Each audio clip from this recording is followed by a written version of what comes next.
ఆ ఈ రోజున మనం మత్తయి సువార్త 8వ అధ్యాయంలో మనం ఉన్నాము. మత్తయి సువార్త 8వ అధ్యాయాన్ని క్లుప్తంగా మనం ధ్యానిద్దాము. అన్ని విషయాలు మనం చర్చించలేము, కానీ కొన్ని విషయాల్లో మనం నేర్చుకోవలసిన ఆత్మీయ పాఠాలు మీతో పంచుకోవాలని నేను ఆశపడుచున్నాను. మరి 5, 6, 7 అధ్యాయాలు కొండ మీద ప్రసంగంగా, అదేవిధంగా హెవెన్లీ ప్రిన్సిపల్స్ గా మనం వాటిని చూసాము. అలాగే హోలీ లివింగ్ కి, పరిశుద్ధంగా ఒక వ్యక్తి జీవించడానికి అవసరమైన సూత్రాలను కూడా మనం నేర్చుకున్నాము. అదేవిధంగా గోల్డెన్ ప్రిన్సిపల్స్ అని మనము కొన్ని 7వ అధ్యాయంలో మనం నేర్చుకోవడం అనేది జరిగింది. ప్రియమైన దేవుని బిడ్డలారా, 5, 6, 7 అధ్యాయాలు చాలా ప్రాముఖ్యమైనవి. ప్రభు అయిన యేసుక్రీస్తు ప్రత్యేకంగా బోధించిన అంశాలు ఇవి. వీటిని మనం గమనించి ఈ యొక్క వాక్యానుసారమైన జీవితాన్ని జీవించడానికి మనం సిద్ధపడాలని పరిశుద్ధ గ్రంథం బోధిస్తుంది. ప్రభు అయిన యేసుక్రీస్తు బోధిస్తున్నాడు. చివరిగా ఈ కొండ మీద ప్రసంగాన్ని ముగిస్తూ ఆయన చెప్తున్న మాట ఏంటంటే, ఈ నా మాటలు విని 24వ వాక్యం 7వ అధ్యాయంలో 7వ అధ్యాయం 24వ వాక్యంలో, ఈ నా మాటలు విని వాటి చొప్పున చేయు ప్రతివాడును బండ మీద తన ఇల్లు కట్టుకొనిన బుద్ధిమంతుని పోలియుడును. వాన కురిసెను, వరదలు వచ్చెను, గాలి విసిరి ఆ ఇంటి మీద కొట్టెను, గాని దాని పునాది బండ మీద వేయబడిన గనక అది పడలేదు. మరియు ఈ నా మాటలు విని వాటి చొప్పున చేయని ప్రతివాడు ఇసుక మీద తన ఇల్లు కట్టుకొనిన బుద్ధిహీనుని పోలియుడును. వాన కురిసెను, వరదలు వచ్చెను, గాలి విసిరి ఆ ఇంటి మీద కొట్టెను, అప్పుడు అది కూలబడెను, దాని పాటు గొప్పదని చెప్పాను. ప్రియమైన దేవుని బిడ్డలారా, ఈ 5, 6, 7 అధ్యాయాల్ని ప్రభు కంక్లూడ్ చేస్తున్నాడు. ఆయన ఫైనల్ గా అంటున్న మాట ఏంటి? నేను ఇన్ని మాటలు చెప్పాను కదా. కనికరము గల వారు ధన్యులు, వారి కనికరం పొందారని చెప్పాను. సమాధాన పరచు వారు ధన్యులు, వారు దేవుని కుమారులు అనబడతారని చెప్పాను. సాత్వికులు ధన్యులని చెప్పాను. దేవునికి స్తోత్రం కలుగును గాక. మరి ఆత్మలో దీనులు ధన్యులు, వారు నా గడప యొక్క దివారాత్రములు కనిపెడతారని చెప్పాను. మనుషులు మీకు ఏమి చేయాలనుకుంటున్నారో మీరు కూడా ముందుగా మనుషులకు అది చెయ్యండి. అలాంటి స్వభావాన్ని మీరు కలిగి ఉండమని చెప్పాను. శాస్త్రుల నీతి కంటేను, పరిసయ్యుల నీతి కంటేను మీ నీతి అధికంగా ఉండాలని కూడా నేను సెలవిచ్చాను. శత్రువుతో సమాధాన పడి దేవుని మందిరానికి వెళ్ళమని సెలవిచ్చాను. శత్రువుని సైతం ప్రేమించండి, శత్రువు కొరకు ప్రార్థించండి, శత్రువుని క్షమించండి అని కూడా నేను సెలవిచ్చాను. అడగండి, తట్టండి, వెతకండి అని కూడా మీకు నేను సెలవిచ్చాను. మీ యొక్క పరలోకపు తండ్రి శ్రేష్ఠుడు కదా. ఈ లోకపు తండ్రే మరి మనిషి మీ యొక్క పిల్లలకి ఏదైనా ఒక వస్తువు అడిగితే, ఒకవేళ చేపను అడిగితే పామిస్తాడా? ఇవ్వడు కదా. నేను పరలోకపు తండ్రిని, తప్పనిసరిగా మీరు అడిగిన ప్రతి దానిని కూడా ఇవ్వకుండా ఎలా ఉంటాను? కానీ మీరు అడగండి. మీరు అడిగేటప్పుడు సమాధాన హృదయంతో అడగండి, శత్రువుని సైతం క్షమించి అడగండి. తప్పనిసరిగా నేను మీకు సహాయం చేస్తానని ప్రభు సెలవిచ్చాడు. దేన్ని గురించి చింతపడకండి అన్నాడు. మీ కన్ను జాగ్రత్తగా పెట్టుకోమన్నాడు. ఈనాటికి ఆనాటికి చాలునన్నాడు. రేపటిని గూర్చి చింతపడవద్దన్నాడు. మీరు అడవి పువ్వుల కంటే శ్రేష్ఠులని కూడా ప్రభు మనకు సెలవిచ్చారు. ప్రియమైన దేవుని బిడ్డలరా, మనల్ని ధైర్యపరిచే మాటలు, అదేవిధంగా మనకి హింసలు వస్తాయి. ఆ హింసలన్నిటిలో కూడా మీరు సంతోషించండి, ఆనందించండి. మీ ఫలం పరలోకముందు అధికమవుతుందని కూడా ప్రభు సెలవిచ్చాడు. మనము లోకానికి సాక్షులుగా ఉండాలని కూడా చెప్పారు. మీరు లోకానికి ఉప్పై ఉన్నారన్నాడు. మీరు లోకానికి వెలుగై ఉన్నారని కూడా చెప్పాడు. నరహత్య చేయవద్దని చెప్పాడు, వ్యభిచరించవద్దని చెప్పాడు. కృత నిబంధన స్టాండర్డ్స్ ప్రకారం నరహత్య చేయటం కాదు, కానీ ఒక వ్యక్తిని ద్రోహి అంటేనే అతను నరహంతకుడు అంటున్నాడు. ఒక స్త్రీని మోహపు చూపు చూస్తేనే అది వ్యభిచారంతో సమానం అంటున్నాడు. కనుక కొత్త నిబంధన స్టాండర్డ్ ప్రకారం మీరు జీవించాలని ప్రభు సెలవిస్తూ ఉన్నాడు. ప్రియమైన దేవుని బిడ్డలరా, మరి మన నీతి అధికం కాకపోతే పరలోక రాజ్యంలో ప్రవేశించము. బైబిల్ పట్టుకున్నంత మాత్రాన పరలోక రాజ్యంలో ప్రవేశిస్తామనేది పచ్చి అబద్ధం. ఈ బైబిల్ మనల్ని పరలోకాన్ని తీసుకుపోదు. బైబిల్లోని మాటల ప్రకారం జీవిస్తేనే మనం పరలోక రాజ్యానికి చేరగలుగుతామన్న మాట వాస్తవం. అదేవిధంగా డైవర్స్ గురించి కూడా రాశాడు. మీ యొక్క హృదయ కాఠిన్యాన్ని బట్టి మోషే రాశాడు, కానీ డైవర్స్ అనేది దేవుని యొక్క ఉద్దేశం లేదు. ఒకవేళ దానికి కొన్ని సందర్భాలునే, ఆ సందర్భాలలోనే మీరు చేయాలి అని కూడా ఆయన సెలవిచ్చాడు. మీ మాట అవునంటే అవును, కాదంటే కాదుగా ఉండాలి. అంతకు మించింది సాతాను వల్ల పుట్టిందని చెప్పి ప్రభు సెలవిచ్చాడు. క్రైస్తవుడు ఎప్పుడూ కూడా మాట విషయంలో చాలా జాగ్రత్తగా ఉండాలి. మాట జాగ్రత్తగా ఉండాలి. ఎస్ ఆర్ నో రెండు మాటలే మాట్లాడగలగాలి. అంతకు మించి ట్విస్ట్ చేసే విధంగా క్రైస్తవుడు మాట్లాడితే అతడు క్రైస్తవుడే కాదు, ఖచ్చితంగా అతను నిత్య నరకాగ్నికి వారసుడవుతాడని ప్రభు స్పష్టంగా డైరెక్ట్ గా హెచ్చరిస్తున్నాడు.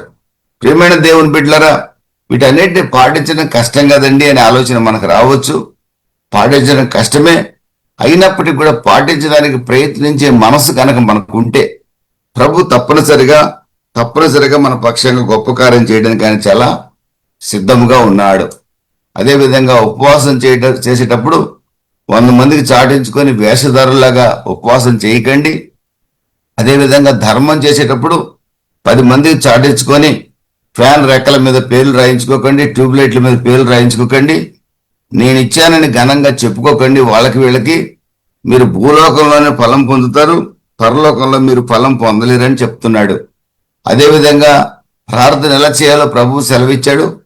పరలోకంలో దేవుని చిత్తం ఏమైనదో ఆ చిత్తమే భూమి మీద నెరవేరును గాక అని కూడా మనల్ని ఉచ్చరించవాలని, కోరుకోవాలని ప్రభు సెలవిచ్చాడు. మనం తినే ఆహారం ఏ రోజుకి ఆ రోజు ప్రభు మనకిచ్చిందే. అది మన సొంత కష్టం వల్ల సంపాదించింది ఏం కాదు. దేవుని యొక్క దయ మనకు ఆయన ఆహారం ఇస్తున్నాడు. దేవుని యొక్క దయ వల్లే మనకు బిడ్డల్ని ఇస్తున్నాడు. దేవుని యొక్క దయ వల్లనే మనకు సమస్తాన్ని ఆయన అనుగ్రహిస్తున్నాడు. మనకు అనుగ్రహించబడే ప్రతి ఈవి కూడా జ్యోతిర్మయుడైన తండ్రి వద్ద నుండే మనం పొందగలుగుతున్నాం తప్ప మన శక్తి సామర్థ్యాలు, మన జ్ఞానము దేనికి పనికిరాదు. మానవుని యొక్క జ్ఞానము దేవుని దృష్టిలో వెరితనం. కనుక ప్రియమైన దేవుని బిడ్డారా, క్రైస్తవుడు గర్వించొద్దు. నేను, నా శక్తి, నా పిల్లలు, నా కుటుంబం, నా వంశాన్ని బట్టి మేము ఈ స్థాయిలో ఉన్నామని గర్విస్తే అతడు క్రైస్తవుడే కాదు, అతడు నిత్య నరకాగ్నికి వారసుడని స్పష్టంగా బైబిల్ సెలవిస్తున్న మాట మనం ఈ చోట గమనించవచ్చు. ప్రియమైన దేవుని బిడ్డలారా, అదేవిధంగా కనికరం కలిగి ఉండాలని ప్రభు మనకు సెలవిస్తున్నాడు. తీర్పు తీర్చవద్దు, ఎవరికి కూడా తీర్పు తీర్చేవారిగా మనం ఉండవద్దు. కారణం ఏంటంటే మన కంటిలో దూలం పెట్టుకుని ఎదుటివాడి కంటిలో నలుసు తీసేయాలనుకోవడం వెరితనం. మొదట మన కంటిలోని దూలాన్ని, మనలో ఉన్న పాపాన్ని తీసేసుకొని అప్పుడు ఎదుటి వారికి బోధించే వారికి మనం ఉండాలి. ఈ రోజున హృదయంలో గర్వం పెట్టుకొని బోధించే వారికి మాత్రం దీనులుగా ఉండమని బోధించేవారు చాలా ఎక్కువ మందిగా ఉన్నట్లుగా మనం చూడొచ్చు.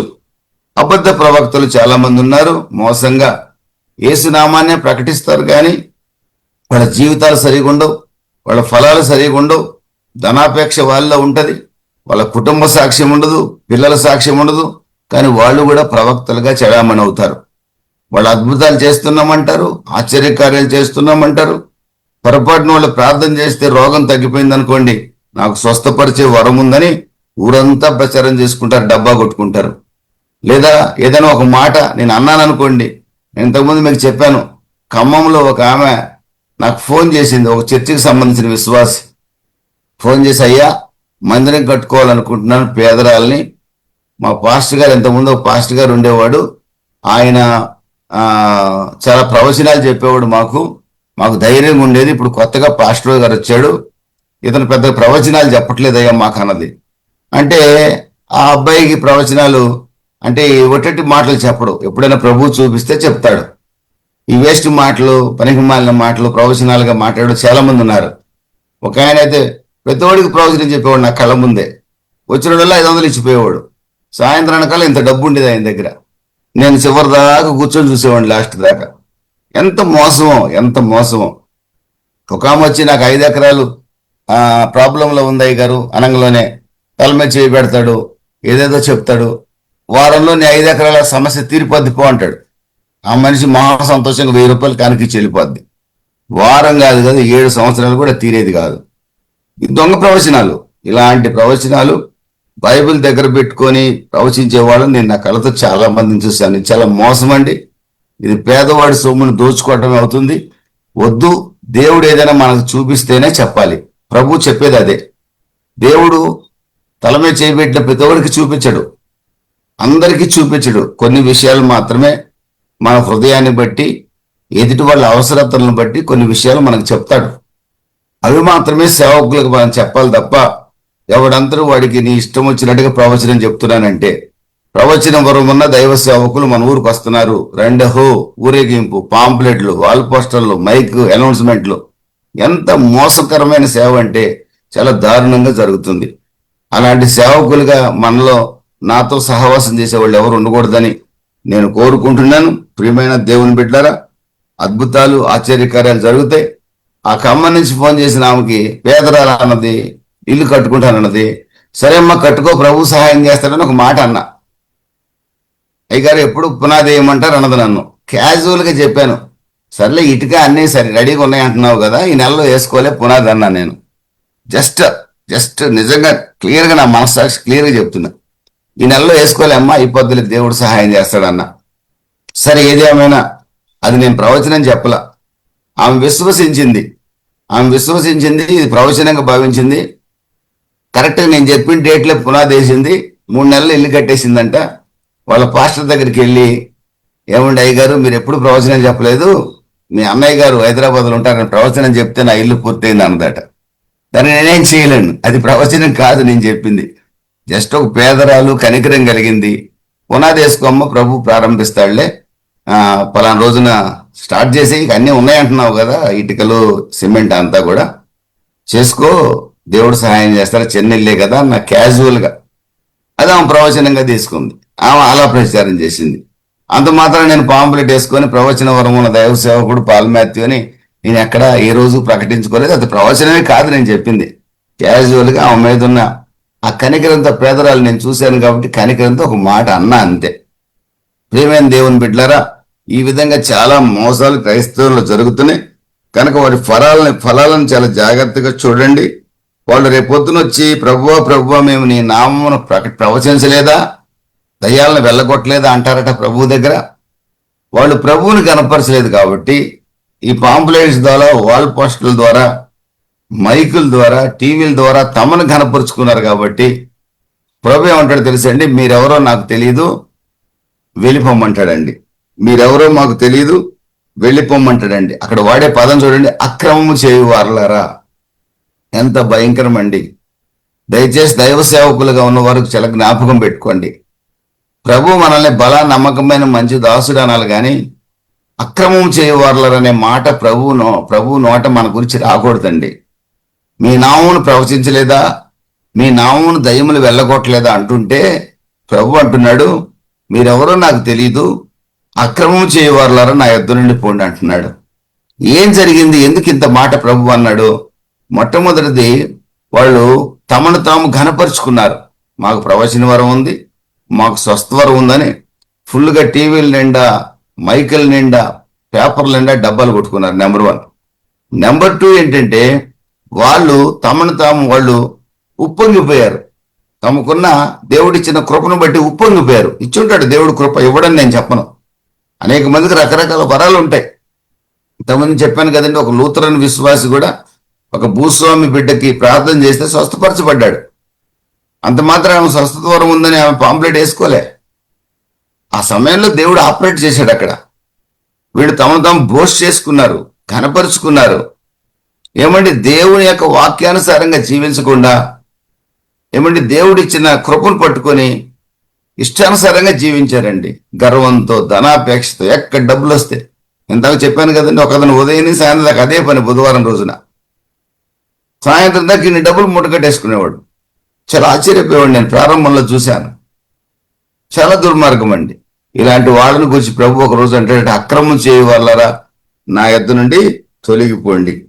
మరి ఫైనల్ గా ప్రభు ఏంటి, ఒక్క మాటలో చెప్పు, 5, 6, 7 అధ్యాయాలు కలిపి ఒక్క మాటలో చెప్పు ప్రభు అని అడిగితే ప్రభు ఒకే ఒక మాటలో చెప్తున్నాడు, ఈ నా మాట విని ఈ ప్రకారంగా మీరు ఇల్లు కట్టుకుంటే, వాడు బండ మీద ఇల్లు కట్టుకుంటాడు గనక అతడు పడిపోడు, అతడు నా నిత్య రాజ్యానికి వారసుడు అవుతాడు.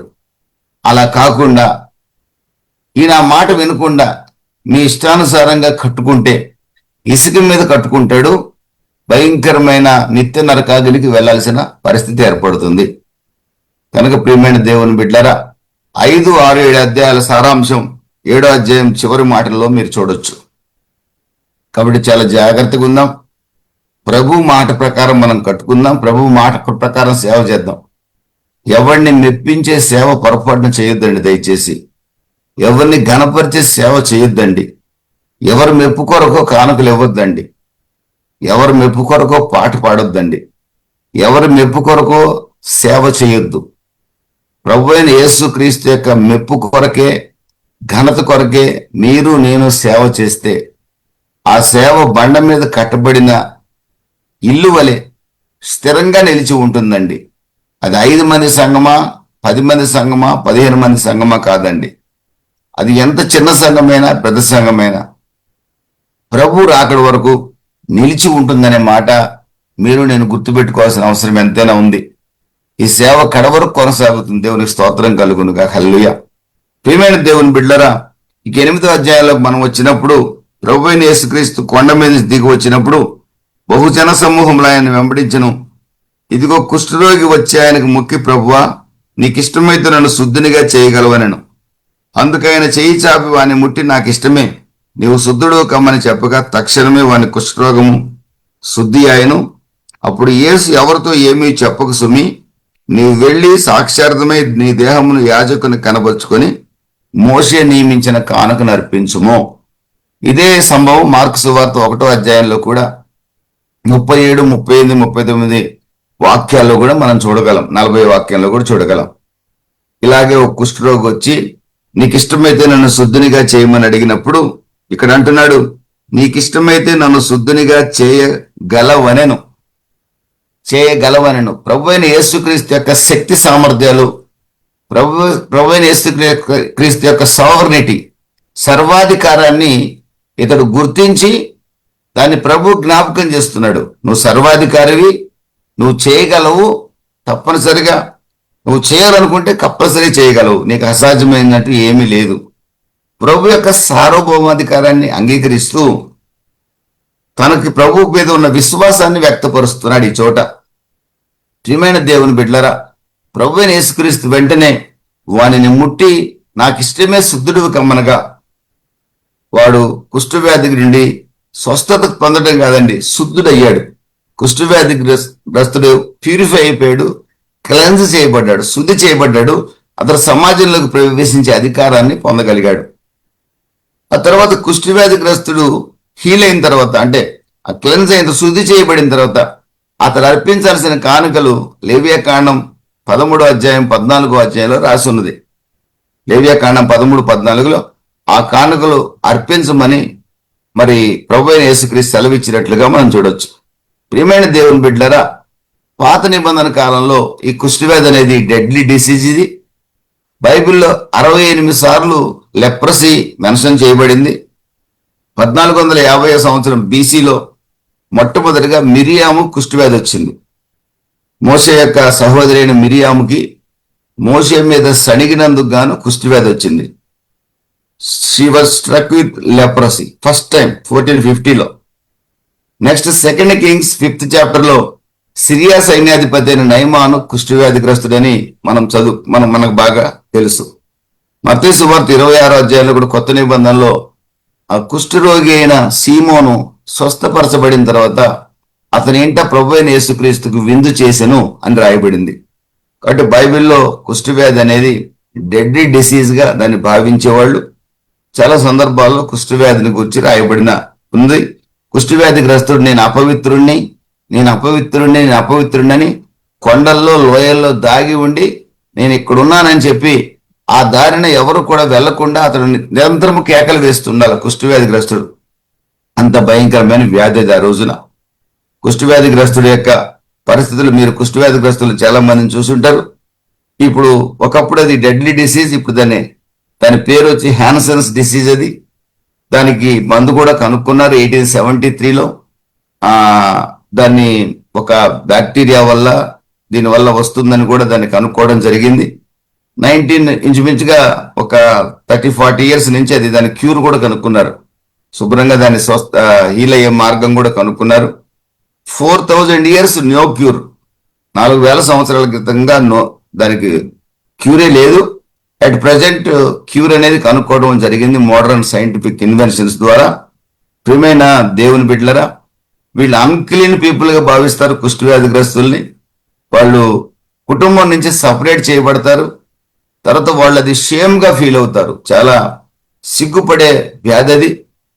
ఎందుకు బ్రతుకుతున్నామనే పరిస్థితి వాళ్ళ జీవితంలో కలిగే పరిస్థితి కూడా ఉంటుంది. సమాజం అంతా కుష్ఠవ్యాధిగ్రస్తుడిని హేట్ చేస్తారు. ఆ రోజుల్లో అంటే హేట్ చేసేవాళ్ళు అనమాట. అతను తిరస్కారంగా చూసేవాళ్ళు. అతడు ఒక పాపిలాగా, అతడు పాపం చేస్తేనే కుష్ఠవ్యాధి వచ్చిందని ఒక ఆలోచన ఆనాటి సమాజంలో కూడా ఉంది. కానీ ఈ రోజు కూడా ప్రపంచంలో కుష్ఠవ్యాధి కంప్లీట్ గా ఎరాడికేట్ కాలేదు. ఇంకా కొన్ని వేల మంది ప్రపంచం అంతా కలిసి కొన్ని వేల మంది ఉన్నట్లుగా మనం అంచనా వేయొచ్చు. మనం సెర్చ్ చేస్తే కూడా, గూగుల్ సెర్చ్ చేస్తే కూడా కొన్ని వేల మంది ఇంకా హీల్ కాని వాళ్ళు ఉన్నట్లుగా మనం చూడొచ్చు. టోటల్ గా మొత్తం మీద అయితే క్యూర్ అయితే కనుక్కోవడం అనేది జరిగింది. ఈ కుష్ఠవ్యాధి బయటపడటానికి వచ్చిన వెంటనే వ్యాధి బయటపడదు. 4 to 8 years ఆ యొక్క దానికి సంబంధించిన క్రిమి ఆ వ్యక్తిలో ప్రవేశించిన తర్వాత 4 to 8 years వరకు కూడా అది బయటికి రాదు. అప్పుడు 4 to 8 years తర్వాత ఆ వ్యాధి బయటకు వస్తుంది. టోటల్ గా ఫైనల్ గా ఈ యొక్క కుష్ఠవ్యాధి అనేది, ఈ క్రిమి టోటల్ నర్వస్ సిస్టమ్ ని డిస్ట్రాయ్ చేస్తుంది. మనిషిని మరణానికి తీసుకొని వెళ్తుంది. ప్రియమైన దేవుని బిడ్డల, పాత నిబంధన కాలంలో కుష్ఠవ్యాధిగ్రస్తుడంటే పాపిగా భావించేవాళ్ళు. అతడు పాపం చేయబట్టి ఆ వ్యాధి వచ్చిందనేవాళ్ళు. వచ్చిన సందర్భాలు కూడా అలాగే ఉండేవి. నయమాను కూడా శుద్ధుడై వెళ్ళాడు యొర్దానులో మునిగి. మిరియాం కూడా శుద్ధురాలైంది. కుష్ఠవ్యాధికి హీలింగ్ కాదు, శుద్ధి చేయబట్టమే. శుద్ధి చేయబట్టం అంటే it's nothing but just healing అనమాట. అంటే ఆ కుష్ఠవ్యాధి మాయమైపోయే పరిస్థితి అనమాట. ఇది పాత నిబంధన కాలంలో ఉండేది. ఇది పిక్చర్ ఆఫ్ సిన్ గా దీన్ని ఇప్పుడు మనం ఈ కుష్ఠవ్యాధిని మన జీవితాలకు ఎలా అన్వయించుకోవచ్చు అంటే, ఇది పిక్చర్ ఆఫ్ అవర్ సిన్, మన పాపం యొక్క చిత్రం. ఇది మన పాపం యొక్క చిత్రం. మనం ఆ రోజున కుష్ఠవ్యాధి, ఈ రోజున పాపపు కుష్ఠు, ఈ రెండు సమానం. ప్రియమైన దేవుని బిడ్డలారా, లెప్రసీ అనేది పిక్చర్ ఆఫ్ సిన్ కనుక ప్రభు అయిన యేసుక్రీస్తు ఆ చోట అంటున్నాడు, నాకు ఇష్టమే, నీవు శుద్ధుడు కమ్మన్నాడు. ప్రభువుకి ఇష్టమైంది కాబట్టి ఆయన శుద్ధి చేశాడు. అదేవిధంగా మన పాపపు కుష్ఠు నుంచి కూడా విడిపించాలంటే, విడుదల పొందాలంటే, పాపపు కుష్ఠుతో బాధపడుతున్న వారు విడుదల పొందాలంటే ప్రభు దగ్గరికి వచ్చి, ప్రభువా నీకు ఇష్టం, నన్ను శుద్ధిని చేయగలవు, నన్ను క్షమించగలవు, నన్ను నీతిమంతునిగా చేయగలవు, నీకు ఇష్టమైతే అని ప్రభువుని కనుక మనం అడిగినప్పుడు తప్పనిసరిగా ప్రభు మనల్ని పాపం నుంచి విడిపించడానికి ఈ రోజు కూడా సిద్ధముగా ఉన్నాడు. ఏమైనా దేవుని బిడ్డలారా, ఆదాము అవ్వల ద్వారా మానవ లోకంలోకి ప్రవేశించిన పాపం ఆ రోజున కుష్ఠవ్యాధి ఎలాగా ట్రాన్స్మిట్ అయ్యేదో ఒకరి నుంచి ఒకళ్ళకి. ఇప్పుడు కుష్ఠవ్యాధి ఈ క్యూర్ వచ్చిన తర్వాత ఇది అంటువ్యాధి కాదని కనుగొనడం జరిగింది. ఆ రోజుల్లో కుష్ఠవ్యాధి ఒకళ్ళ నుంచి ఒకళ్ళకి ట్రాన్స్మిట్ అయ్యేది, ఒకళ్ళ నుంచి ఒకళ్ళకి వ్యాపించేది. పాపం కూడా ఆదాము అవ్వల ద్వారా ప్రవేశించిన, ఈ లోకంలోకి ప్రవేశించిన పాపం ఒకరి నుంచి ఒకరికి ట్రాన్స్మిట్ అవుతూనే వస్తుంది. ఆదాము అవ్వల సంతానమైన మనం కూడా పాపాన్ని సంతరించుకునే ఉన్నాం. ఇన్బిల్ట్ ఆ క్యారెక్టర్ క్వాలిటీ అనమాట, అది మనలో క్యారెక్టర్ అనమాట. కీర్తనల గ్రంథం 51:5 కీర్తనాకారుడు అంటాడు, నేను నా తల్లి గర్భంలో ఉండగానే ఆ తల్లి నన్ను పాపంలోనే కన్నది అంటాడు. ప్రియమైన దేవుని బిడ్డలరా, మనము జన్మలోనే పాపులం. ప్రియమైన వారులరా, మనం ఆదాములు 1 కొరింథీ 15:22 ప్రకారం ఆదాము యొక్క పాపం వలన మన మీదికి మరణం వచ్చింది. అయితే ప్రభు అయిన యేసుక్రీస్తు ఆ పాపపు శాపం నుంచి మనల్ని విడిపించి, ఆ పాపపు కుష్టి నుంచి విడిపించి మనల్ని జీవింప చేయడానికి ఆయన మన లోకాన్ని ఎంతో ప్రేమించి ఆయన భూమికి దిగి వచ్చి మన కొరకు అమూల్యమైన రక్తాన్ని సిందించాడు.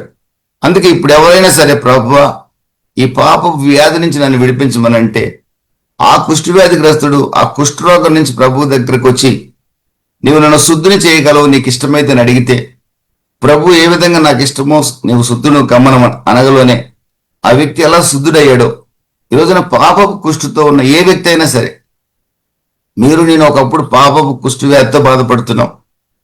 ఆ కుష్ఠవ్యాధిగ్రస్తులమైన మనం ఒక రోజున ప్రభు వాక్యం విని ప్రభు దగ్గరకు వచ్చాం. ప్రభువా నన్ను శుద్ధి చేయమని అడిగాం, నన్ను నీతిమంతునిగా చేయమని అడిగాం, నన్ను క్షమించమని అడిగాం. మన కొరకు అమూల్యమైన రక్తాన్ని చిందించిన ప్రభు మన పితరుడైన ఆదాము ద్వారా సంక్రమించిన ఆ పాప వ్యాధి నుండి మనల్ని శుద్ధి చేశాడు, క్లెన్స్ చేశాడు, పవిత్రపరిచాడు. 1 యోహాను 1:9-10 ప్రకారం ఆయన మనల్ని పవిత్రపరిచాడు, ఆయన మనల్ని శుద్ధి చేశాడు. 1 యోహాను 1:7 ప్రకారం యేసు రక్తం మనల్ని పవిత్రులుగా చేసింది, శుద్ధులుగా చేసింది. మనం అడిగాము, ఆయన శుద్ధులుగా చేశాడు. ఇంకా ఎంతమంది పాపులు సమాజంలో మనకు కనబడుతూ ఉంటారు. వారిని ప్రభు యొక్క రక్తాన్ని సమీపించమని బ్రతిమలాడాల్సిన బాధ్యత ప్రభు మన మీద పెట్టాడు. ఈ కుష్ఠవ్యాధిగ్రస్తుడు ఏ విధంగా ప్రభు దగ్గరికి వచ్చి శుద్ధుడయ్యాడో, మీరు నేను కూడా పాప కుష్టి నుంచి విడిపించబడటానికి ప్రభు దగ్గరకు వచ్చాం. ప్రభు, నేను జన్మ పాపిని, కర్మ పాపిని, నన్ను క్షమించండి, నన్ను పవిత్రపరచమని అడిగాం.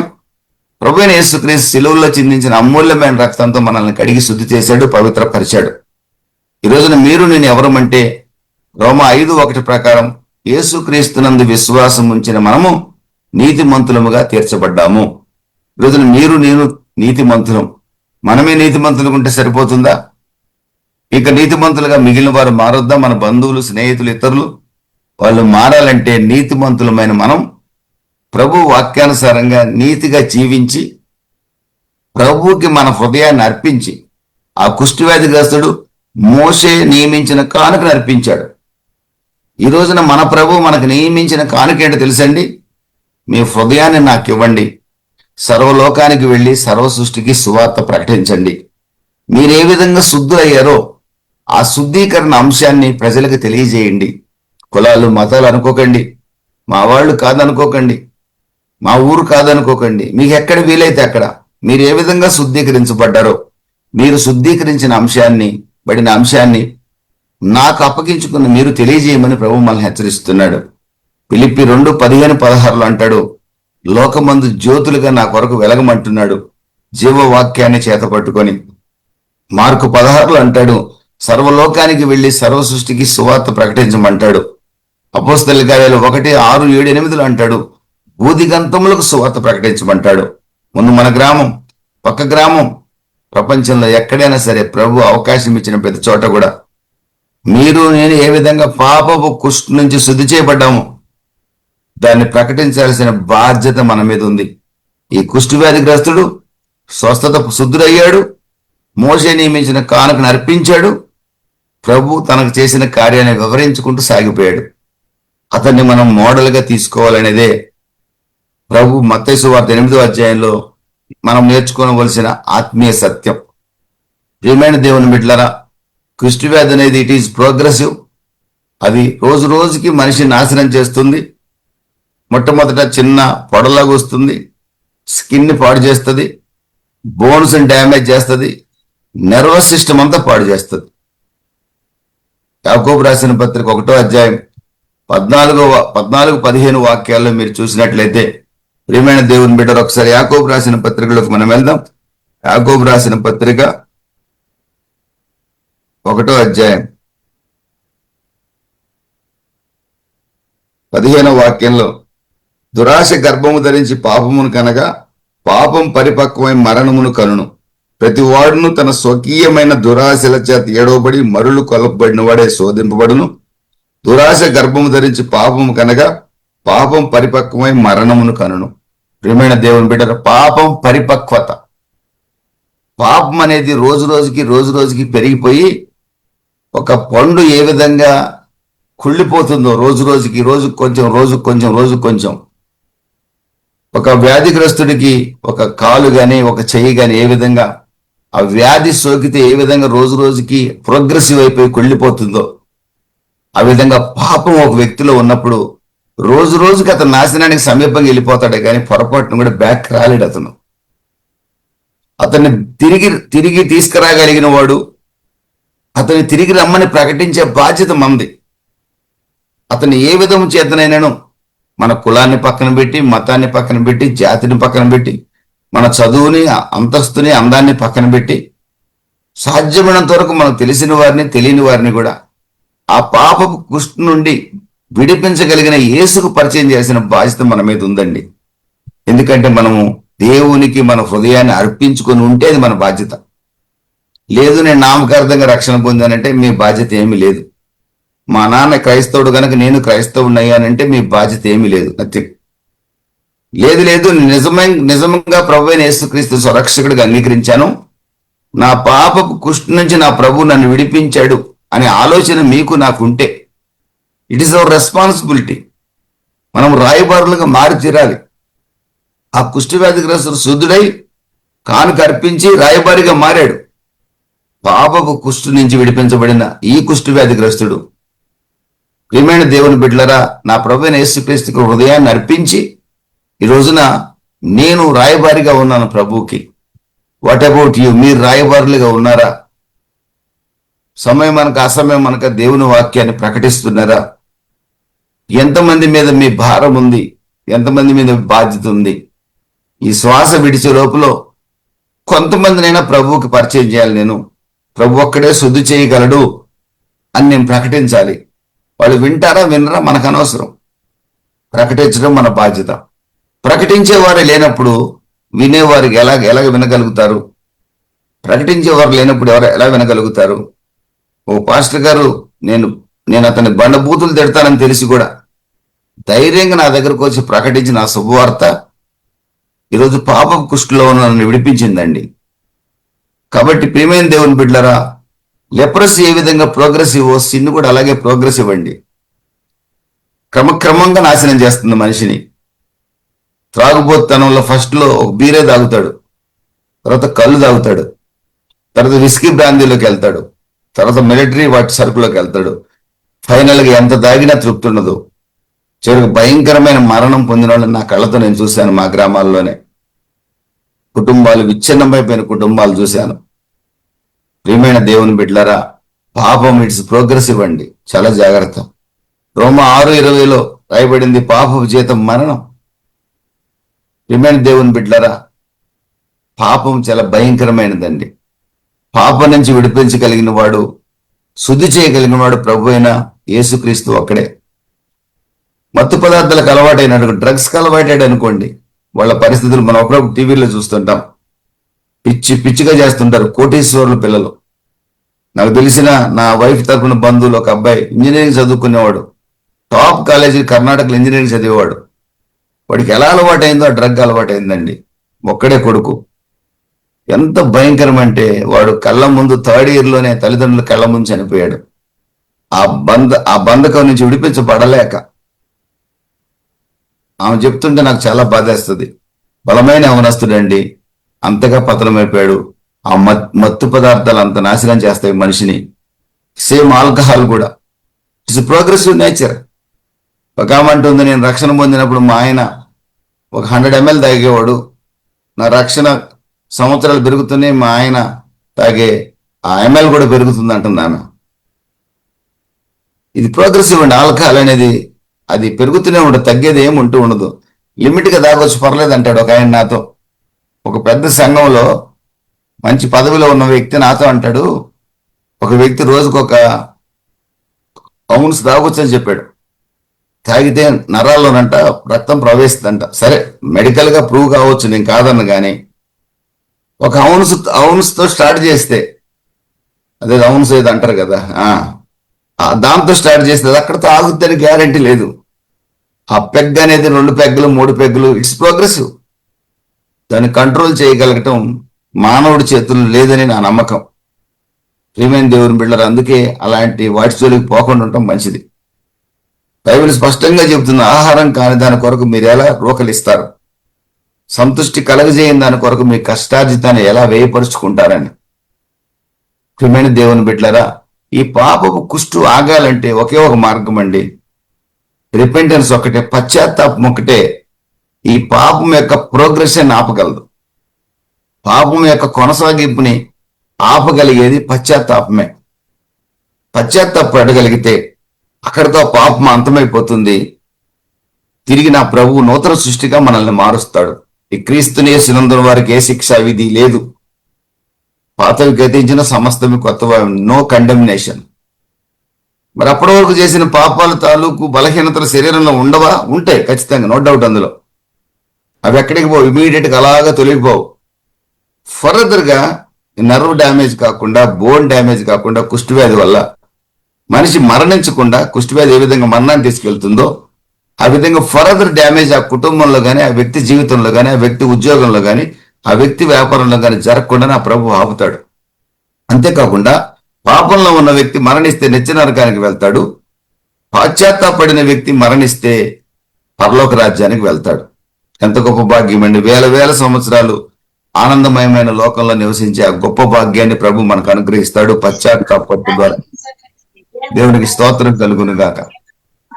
ప్రియమైన దేవుని బిడ్డలారా, ప్రియమైన వారలారా, అయితే చాలా మంది పాపం నుంచి విడుదల పొందాలని ఆశ ఉంటది. కానీ ఈ యొక్క మన బాడీ ఒప్పుకోదండి, శరీరం ఒప్పుకోదు. ఈ ఫ్లెష్ అనేది ఎప్పుడు కూడా సిన్నే కోరుకుంటది. స్పిరిట్ అనేది ఎప్పుడు కూడా దేవునితో సంబంధాన్ని కోరుకుంటది. ఫ్లెష్ అనేది ఎప్పుడు కూడా పాపాన్నే కోరుకుంటది.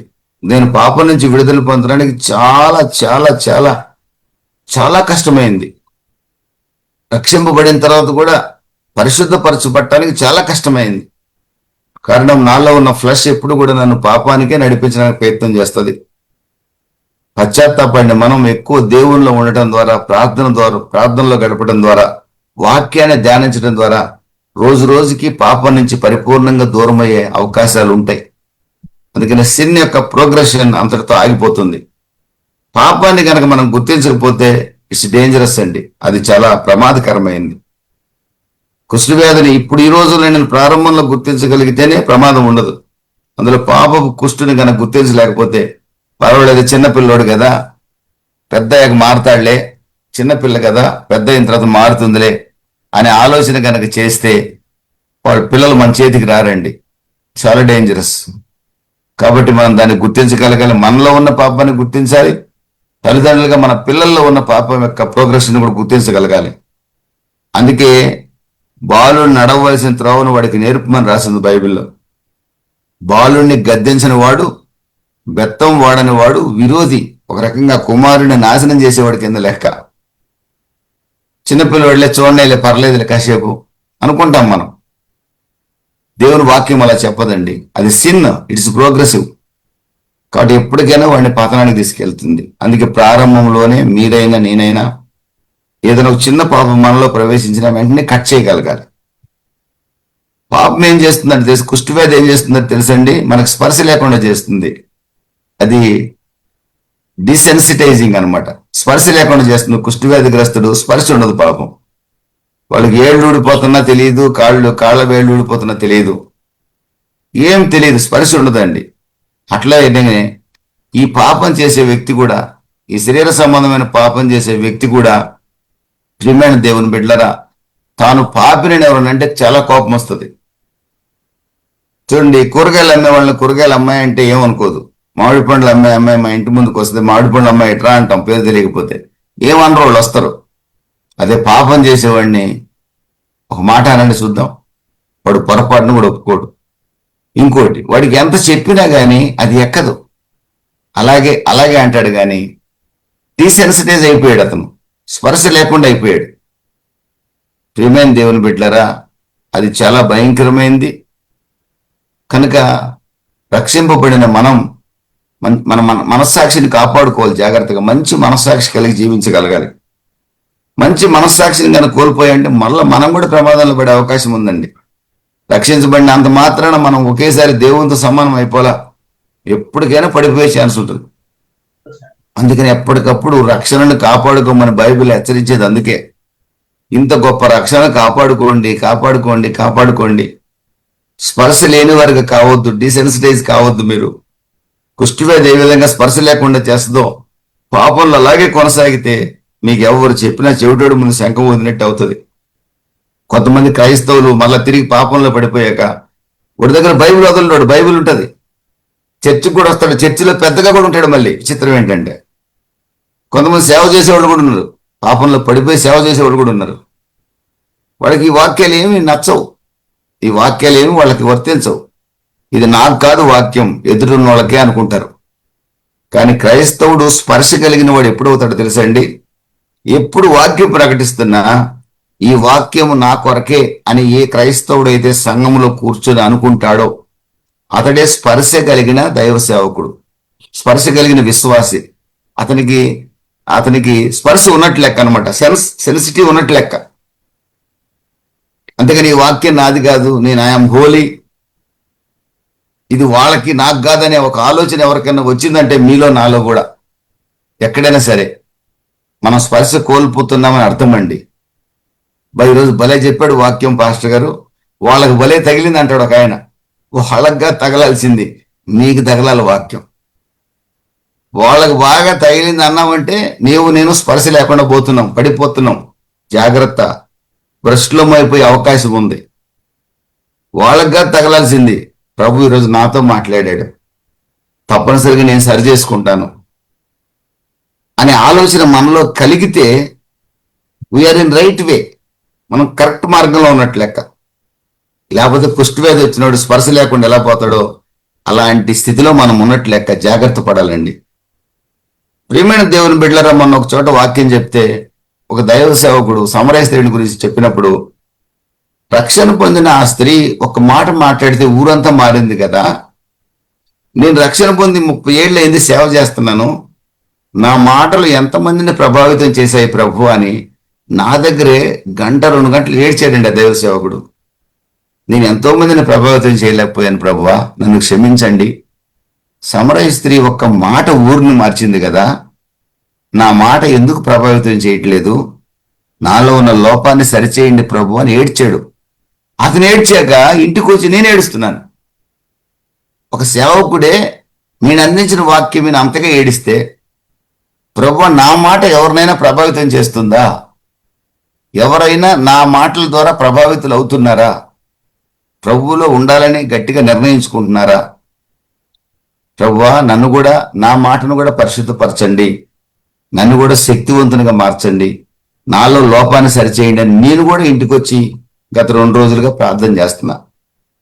ఆ దైవ సేవకుడు ఏడ్చి ప్రార్థన చేశాడండి. 30 ఏళ్ల సర్వీస్ ఉంది ఆయనకి, నాకంటే చాలా పెద్ద సేవ, వయసు చిన్నదే కానీ ఎక్కువ సేవ చేశాడు అతను. అతను బాధపడ్డాడు నా దగ్గర. ప్రభు నాతో మాట్లాడాడు అంటున్నాడు. సరే, ఆ రోజుకి ఏదన్నా మొహమాటంగా చెప్పాడు అనుకున్నా. మరుసటి రోజు ఇంకో మీటింగ్కి వెళ్తే అతను వచ్చాడు, ప్రభు నాతో మాట్లాడాడు, మళ్ళీ ఇంకో మీటింగ్లో కూడా చెప్తున్నాడు అదే మాట. అప్పుడు నాలో పరిశీలన ప్రారంభమైంది. నా మాట ఎంతమందిని ప్రభావితం చేయగలుగుతుంది, మీ మాట ఎంతమందిని ప్రభావితం చేయగలుగుతుంది? ఈ విధంగా వాక్యాన్ని విన్నప్పుడు ఇది నా వాక్యమే అనే ఒక ఆలోచన మనలో కలిగితే వీఆర్ ఇన్ రైట్ వే. లేదంటే కుష్ఠవ్యాధి ప్రారంభంలో ఉందని అర్థం. రక్షణ పొందినప్పటికి కూడా జాగ్రత్త. 3వది, లెప్రసీ అనే వచ్చిన వ్యక్తిని ఐసోలేట్ చేస్తారు, అతన్ని సపరేట్ చేసేస్తారు. ప్రియమైన దేవుని బిడ్డలారా, సపరేట్ కాలనీస్ ఇవన్నీ కూడా మనకు తెలుసు. రిలేటివ్స్ దగ్గర ఉండరు. ఏమండి, ఎవరితో కలిసి ఉంటారో తెలుసండి? వాడు సేమ్ లెపర్ పీపుల్తో కలిసి ఉంటారు, సేమ్ కుష్ఠవ్యాధి గ్రస్తులతో కలిసి జీవించాలి. మీరు చూడండి, తాగుబోతుడితో కలిసి జీవిస్తారు చూడండి. పేకాటోడు స్నేహం చేస్తాడు, బూతులాడేవాడు ఒక దగ్గరే కూర్చుంటారు. వాడి మీద వీడి మీద వాడు చెప్పుకునే వాళ్ళందరూ నలుగురు ఒక చోటే కూర్చుంటారు చూడండి మీరు. అంటే వీళ్ళకి లెప్రసీ ఉందని అర్థం, ప్రియమైన దేవుని బిడ్డలారా, వాళ్ళ మీద వీళ్ళ మీద మాట్లాడుకుంటూ కూర్చుంటారు కొందరు. అందులో ఏకీవించామంటే ఆ లెప్రసీ మనకు కూడా అంటుకుంటుంది. పాపపు కుష్టి, తాగుబోతుల సహవాసం అంతా ఒకటే, సేమ్ టైప్ ఆఫ్ పీపుల్తో. తిరుగుబోతుల సహవాసం అంతా ఒకటే. అందుకే 1వ కీర్తనలో ఏమంటున్నాడు? అపహాసకులు కూర్చున్న చోట కూర్చుండక, దుష్టుల ఆలోచన చెప్పు నడవద్దు, అపహాసకులు కూర్చున్న చోట కూర్చుండొద్దు. ఇది ఆజ్ఞది. అపహాసకులు కూర్చుండే చోట ఎవడు కూర్చుంటాడు? అపహాసకుడే కూర్చుంటాడు. కుష్ఠవ్యాధిగ్రస్తులుండే కాలనీలు ఎవరు ఉంటారు? కుష్ఠవ్యాధిగ్రస్తులే ఉంటారు. వాళ్ళ రిలేటివ్స్ని కూడా ఆ రోజుల్లో ఉండిచ్చేవాళ్ళు కాదు. ఇప్పుడంటే కంటేజియస్ కాదని చెప్పి కాదని చెప్పారు కాబట్టి కొంతమంది ఉంటున్నారేమో, నాకు తెలియదు అంతగా. నా కాలనీస్ పెద్దగా చూడలేదు నేను. కానీ ఆ రోజుల్లో అందరిని విడిచిపెట్టేసి కాలనీస్కి వెళ్ళిపోవాల్సి వచ్చేది పాపం. పాత నిబంధనలు అడవుల్లోకి వెళ్ళి కేకలేసుకుంటుండాల్సి వచ్చేది. ఇప్పుడు కూడా పాపపు కుష్ఠున్నోడు అందరూ చూడండి, దే సిట్ టుగెదర్. వాళ్ళందరూ కూర్చొని తమ దగ్గరికి పొరపాటున ఎవడని వచ్చాడు అనుకోండి, వాడిని కూడా స్పాయిల్ చేసేస్తారు. ఈ పాపపు కుష్టి ఎంత భయంకరమైన తెలుసండి. యెషయా 59:2 ప్రకారంగా దేవుడట వారి ముఖాన్ని చూడటానికి కూడా ఇష్టపడ్డంటండి. యెషయా 1:15-16 ప్రకారంగా దేవుడు వాళ్ళ చేతులు చుట్టానికి కూడా ఇష్టపడ్డంట. దేవుడు వాళ్ళ మొర వింటానికి కూడా ఇష్టపడ్డంటండి. పాపపు కుష్టు అంత భయంకరమైందండి.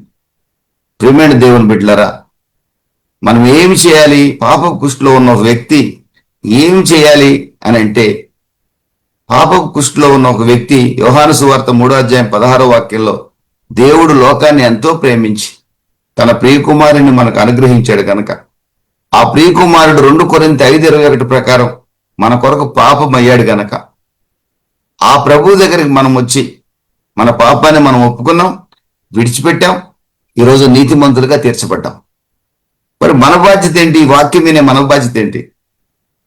మనలో పాపం కుష్టి లేదనుకుందాం. ఫర్ ఎగ్జాంపుల్, ఎక్కడైనా ఏమైనా ఉంటే ఈ క్షణమే తీసేసుకుందాం. ఇంకా పాపపు కుష్టుకు సంబంధించిన ఆనవాళ్ళు మన జీవితంలో ఉంటే తీసేసుకుందాం. ఒకటి ఇప్పుడు లేదనుకుందాం, వీఆర్ క్లెన్జ్డ్ అనుకుందాం. మన బాధ్యత ఏంటి? కుష్టి వ్యాధిగ్రస్తుడి ద్వారా మనం నేర్చుకోవాల్సింది ఏంటి అని ఆలోచన చేసినట్లయితే, అతడు మోషే చెప్పిన కానుక ఇచ్చాడు, తన పక్షంగా కార్యాలు చేసిన ప్రభువుని ప్రకటించుకుంటూ వెళ్ళిపోయాడు. మన బాధ్యత అది. మనం నిజంగా శుద్ధి చేయబడి ఉంటే ప్రభువైన యేసుక్రీస్తు యొక్క రక్తం ద్వారా మన బాధ్యత ఏంటంటే సువార్త ప్రకటించే బాధ్యత. మనల్ని మనం ప్రభువుకు సమర్పించుకోవాలి. ఉద్యోగంలో ఉన్నా, వ్యాపారంలో ఉన్నా, ఏ స్థాయిలో ఉన్నా మనల్ని మనం ప్రభువుకు సమర్పించుకొని, ఏమండి, ప్రభువు బిడ్డలుగా చెప్పుకోవడం మాత్రమే కాదు, చర్చలకు వెళ్ళటమే కాదు, బైబిల్ పట్టుకుని తిరగటం కాదు, పాటలు పాడటం కాదండి. ప్రభు యొక్క శుద్ధీకరణ శక్తిని, శుద్ధీకరించి ఆయన యొక్క సామర్థ్యాన్ని, ఆయన సార్వభౌమాధికారాన్ని సకల ప్రజలకు తెలియజేయాల్సిన బాధ్యత మన మీద ఉంది. ఆ బాధ్యత మనం నెరవేర్చట్లేదంటే ఇంకా సంథింగ్ రాంగ్ మనలో ఉన్నట్టే లెక్క. నా భార్య ఉండేది, మా ఇంట్లో పని చేయడానికి వచ్చేవాళ్ళు. వైజాగ్లో ఉన్నప్పుడు మేము, ఆమె సువార్త చెప్పేది, వాళ్ళు పని మానేసి వెళ్ళిపోయేవాళ్ళు. ఒకరోజు నేను అన్నాను, నువ్వు సువార్త చెప్పడం ఆపే తల్లి, వాళ్ళు పని మానేసి వెళ్తే నువ్వే కష్టపడుతున్నావు, నువ్వు కష్టపడితే నేను చూడలేకపోతున్నాను అనేవాడిని. వాళ్ళు మానేసి వెళ్ళినా నేను సువార్త చెప్పడం ఆపననింది. ఆమె సువార్త చెప్పే ఆ భారము బెంగళూరులో నా కూతురు దగ్గర పనిచేసే ఒక పని మనిషి ఉదయాన్ని ఉంది. భయంకరమైన విగ్రహారాధికురాలు. 3 సంవత్సరాలు ఏం వెళ్ళి సెలవులకు వెళ్ళినప్పుడు ప్రకటించేది. 3rd ఇయర్లో ఆ బిడ్డ బాప్తిసం పొంది. దేవుని స్తోత్రం కలుగును గాక. మనం చేసే ప్రయత్నము, ప్రభువును గురించి చెప్పే ప్రయత్నం, మన స్థాయిని బట్టి, మన ఉద్యోగాన్ని బట్టి, మన వయసును బట్టి మనం చెప్పే మాటలు ఖచ్చితంగా కొందరినైనా ప్రభావితం చేస్తాయి. శుద్ధి చేయగలిగిన దేవుణ్ణి ప్రకటించగలిగే వారిగా శుద్ధి చేయబడిన మనం ఉండాలి. ఆ కుష్ఠవ్యాధిగ్రస్తుడు ఉన్నాడు.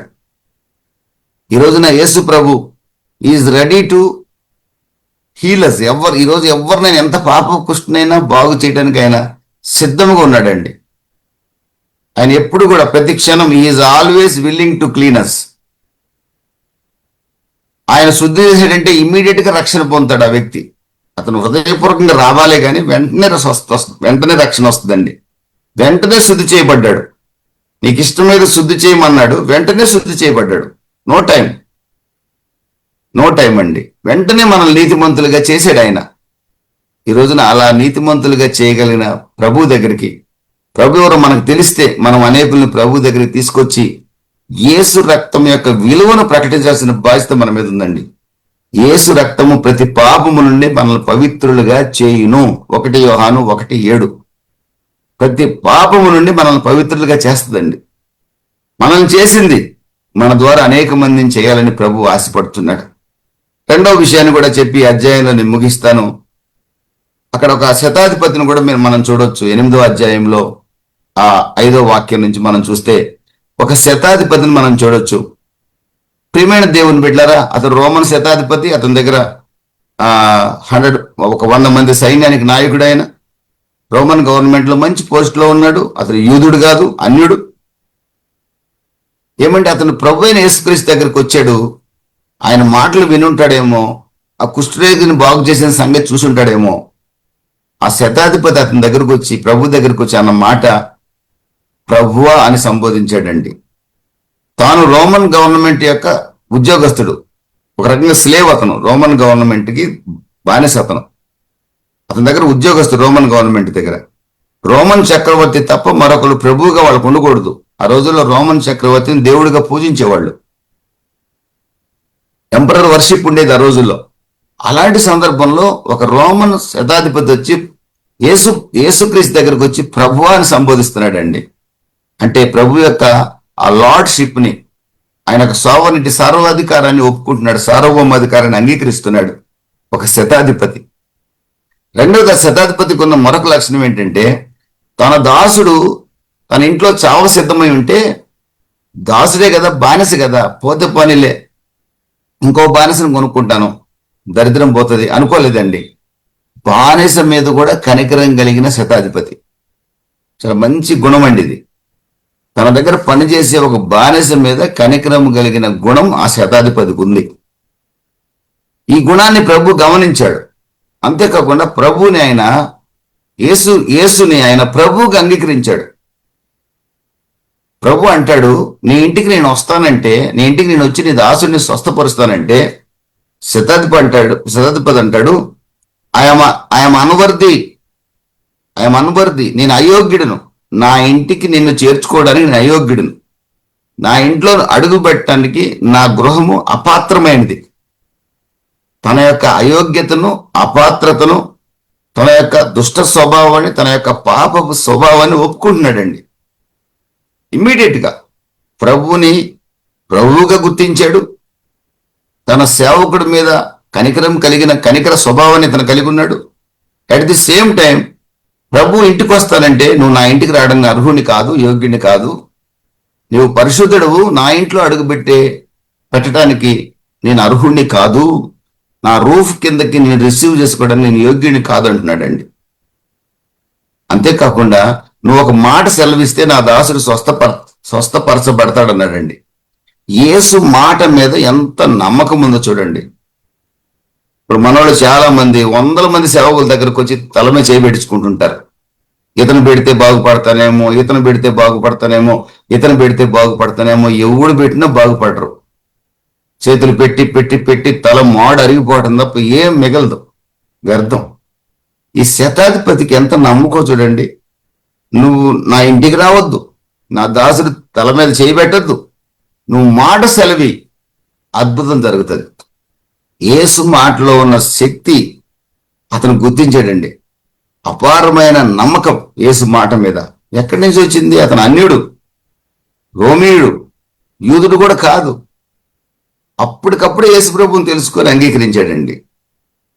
ప్రియమైన దేవుని బిడ్డలారా, అతని యొక్క నమ్మకం, అతని యొక్క ఒప్పుకోలుతనం, అతని యొక్క కనికర స్వభావం, అతను యేసుని ప్రభువుగా అంగీకరించిన అతని యొక్క స్వభావాన్ని బట్టి, సార్వభౌమాధికారాన్ని అంగీకరించిన విధానాన్ని బట్టి ప్రభువు ఏం చేశాడు తెలుసండి? అతని యొక్క విశ్వాసాన్ని ప్రైజ్ చేశాడు, ఘనపరిచాడు. నీ విశ్వాసము గొప్పది అంటున్నాడండి. ఆ క్షణమే అతని దాసుడు స్వస్థపరచబడ్డాడు. దేవునికి స్తోత్రం కలుగును గాక. ప్రియమైన దేవుని బిడ్డలారా, ఈ నమ్మకం ఈ రోజున మనకుందా? కుష్ఠవ్యాధిగ్రస్తుడు ఏ విధంగా తాను హృదయాన్ని దేవునికి అర్పించి ప్రభువు సాక్షిగా బతికాడో, పాపపు కుష్టి నుంచి విడిపించబడిన మనం హృదయపూర్వకంగా ప్రభువుకు మనల్ని మనం అప్పగించుకున్నామా? అప్పగించుకొని ఉంటే మనల్ని శుద్ధి చేసిన ప్రభువుని గూర్చి ఇతరులకు ప్రకటించగలుగుతున్నామా? శుద్ధి చేయగలిగిన యేసు ప్రభు దగ్గరికి, యేసు ప్రభు రక్తం దగ్గరికి మన బంధువుల్ని, స్నేహితుల్ని తీసుకురాగలుగుతున్నామా? మన పొరుగు వారిని మనం వెళ్ళిన ప్రతి స్థలంలో పాపపు కుష్టిని విడిపించగలిగిన వాడు యేసేనని ప్రకటించగలుగుతున్నామా? శుద్ధీకరించబడాలంటే యేసే మార్గం, సత్యం అని చెప్పగలుగుతున్నామా? యేసుకు రాయబారులుగా మనం ఉన్నామా? ఈరోజు ఒక ప్రశ్న.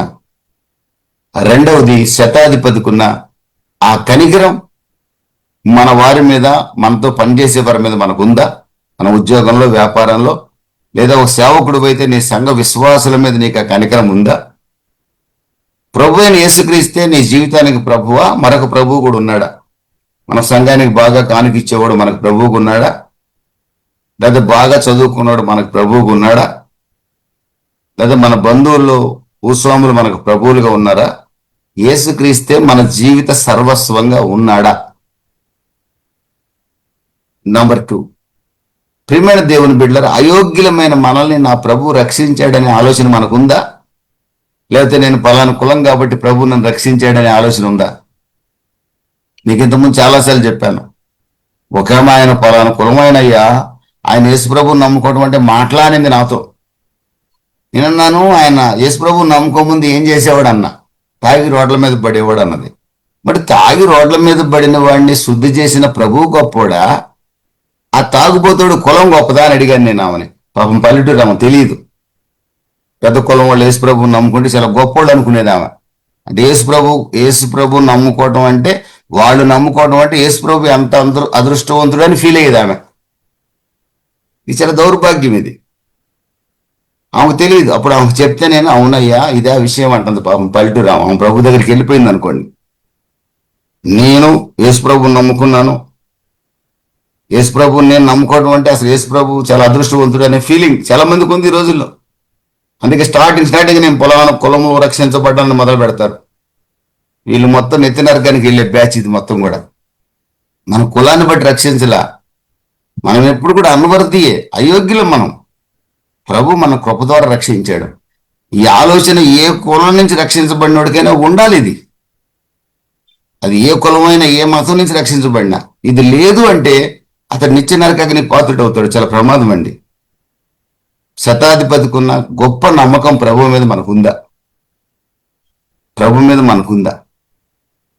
శతాధిపతి ఏ విధంగా అతని యొక్క విశ్వాసాన్ని ప్రభు ప్రైజ్ చేశాడో ఆ స్థితిలో మనం ఉండగలుగుతున్నామా? అంత విశ్వాసం చూపించగలుగుతున్నామా? ఈ ప్రశ్నలు ఈ రోజున మనల్ని మనం పరిశీలించుకోవాలి. ఈ రాత్రి మరొకసారి మనం ప్రార్థించాలని ప్రభు కోరుకుంటున్నాడు. ఆ విధంగా ప్రభు మనల్ని సాక్షులుగా, ఆయనకి నమ్మకస్తులుగా ప్రభు నిలబెట్టాలని ఒక దైవ సేవకుడికి కోరుకుంటూ ఈ నా మాటలు ముగిస్తున్నాను. దేవుడు మిమ్మల్ని దీవించి ఆశీర్వదించును గాక. ప్రార్థన చేస్తాను.